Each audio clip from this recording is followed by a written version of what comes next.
Ultra New Radio Dual Connectivity NDC is a technology that enables introduction of 5G services and data rates in a predominantly 4G network. UEs supporting NDC can connect simultaneously to LTE master node NB, MNE NB and 5G NR secondary node GNB, SNG NB. This approach permits cellular providers to roll out 5G services without the expense of a full-scale 5G network. 5G GNBs can be introduced early in areas with high traffic congestion, and NDC-enabled UE first registers for service with the 4G EPC. The UE also starts reporting measurements on 5G frequencies. If the signal quality for the UE will support a 5G service, the LTE-NB communicates with the 5G NR GNB to assign resources for a 5G bearer. The 5G NR resource assignment is then signaled to the UE via an LTV-RRC connection reconfiguration message. Once the RRC connection reconfiguration procedure is completed, the UE simultaneously connects to the 4G and 5G networks.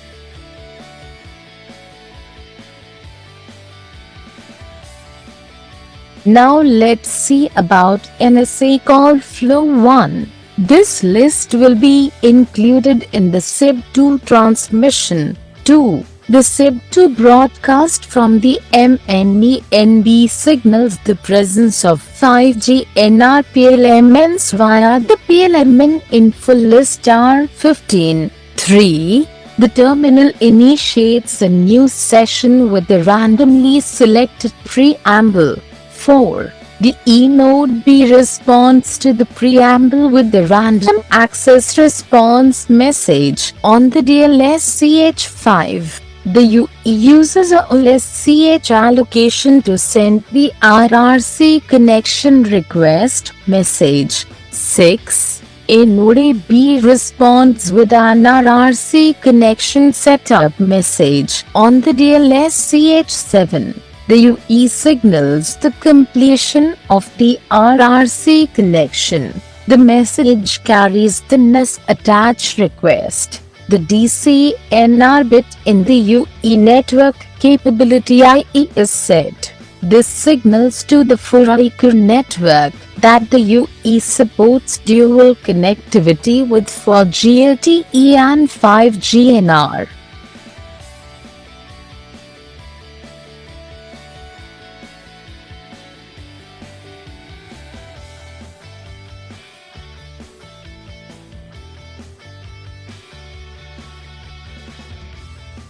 (9) The NS messages from the UE are signaled to the core network via the initial UE message. 10. MUDME initiates the authentication procedure. 11. Authentication is successfully completed. 12. MUDME initiates NS level security procedure. 13. NS level security procedure is completed. From this point, all communication between MUDME and UE will be encrypted. 14. MUDME responds back to the eNode B with a message containing 3 messages. S1 AP initial context setup request, NS attach accept and activate default bearer request. 5G downlink and uplink data rates are signaled via extended UE. AMBR downlink and uplink information elements. 15.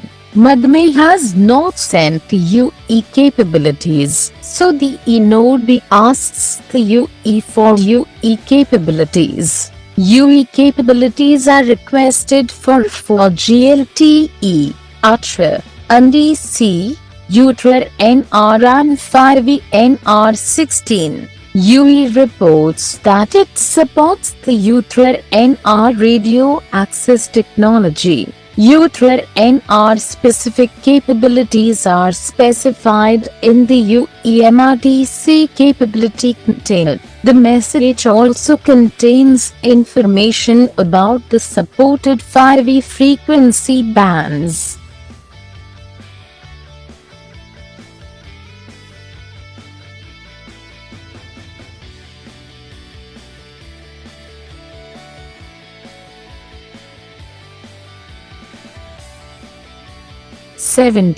Extract the dual connectivity capabilities from the UE capability info message. 18. Extract information about the UE supported frequency bands. 19.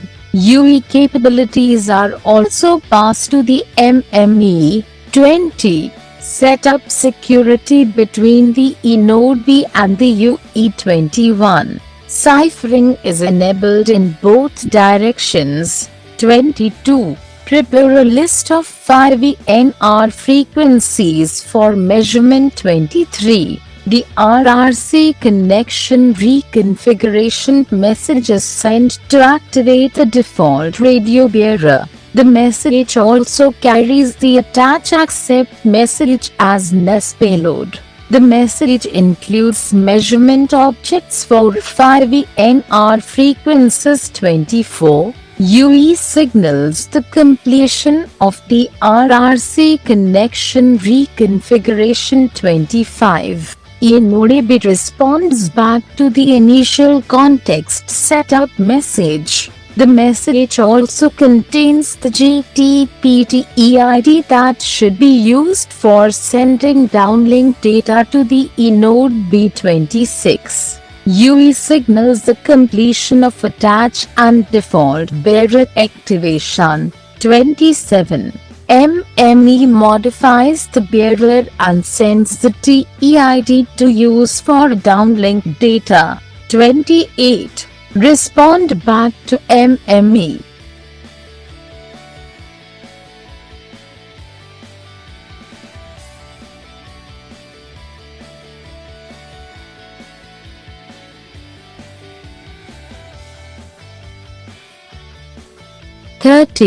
Downlink data is flowing on the default bearer. 31. Uplink data is flowing on the default bearer. 32.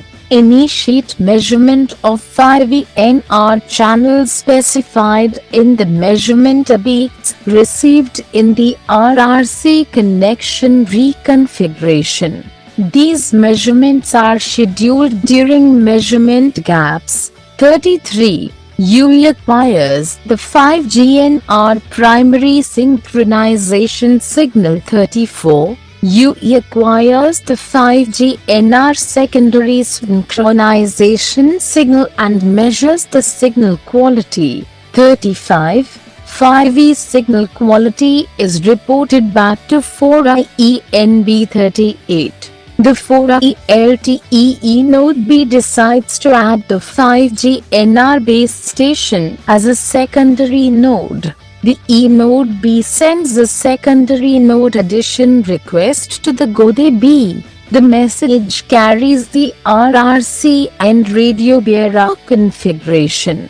UE capabilities and security information are also included in the message. 39. The network indicates whether the UE shall use either KENB master node key or SKGNB secondary node key for the 5EDRB40. Allocate 5E cells. Allocate the 5E radio resources needed for the secondary session.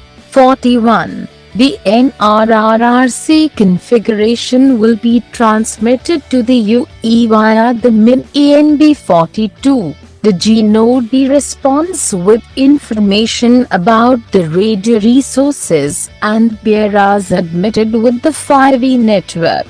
The NRRRC configuration message is included in the message.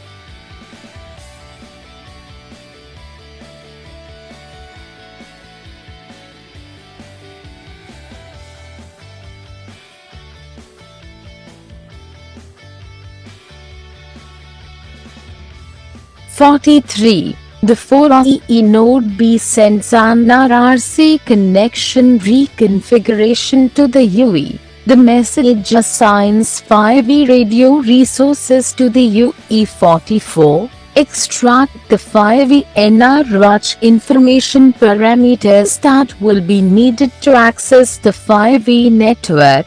45. Extract the CRNTI assigned for 5E access. 46. This message will be sent via the LTV-RRC connection reconfiguration complete message. 47.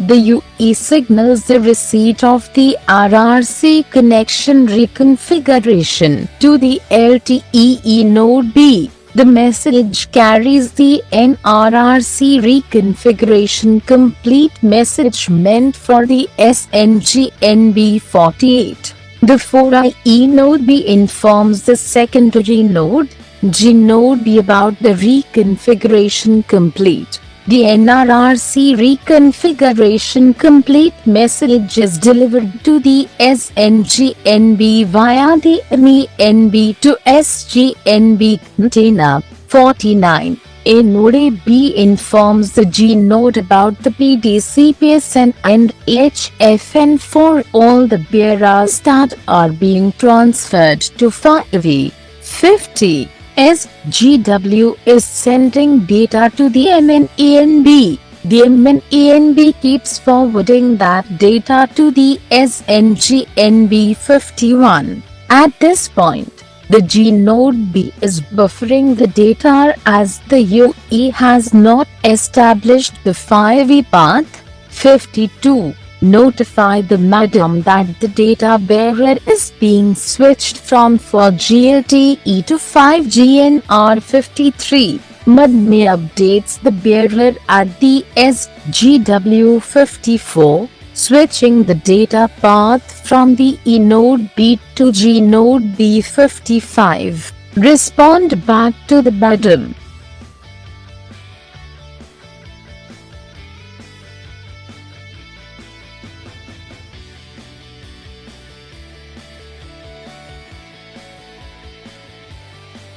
'56. Send the end mark to the E node B. This marks the end of data transmission to the 4G E node B. Subsequent data transmissions will be towards the 5G G node B57. Modem responds back the E node B58. Data is now being sent directly to the 5G G node B59. UE acquires the 5G NR primary synchronization signal 60. The UE is synchronized with the NR downlink frame boundary. 61. UE acquires the 5G NR secondary synchronization signal 62. The UE is synchronized with the NR downlink subframe boundary. 63. The UE derives the NR physical SAIL identifier from the NRPSS and NRSS.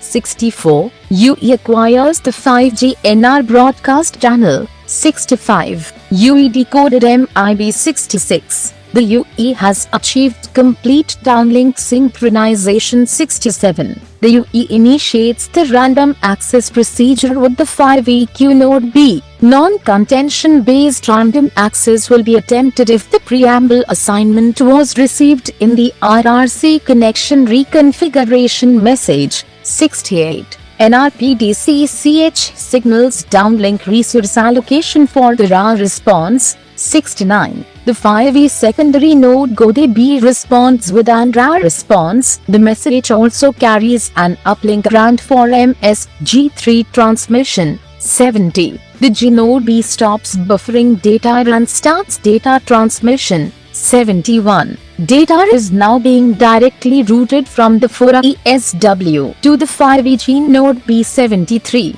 NRPDC-CH signals downlink resource block allocations for PDS-CH74. The E node B transmits the PDS-CH76. G node B assigns uplink resource blocks. 77. The UT receives the DCH00 grant and transmits the PUSCH in the uplink direction. 78. is ALEC data is being transported from the 56 load B to the 46.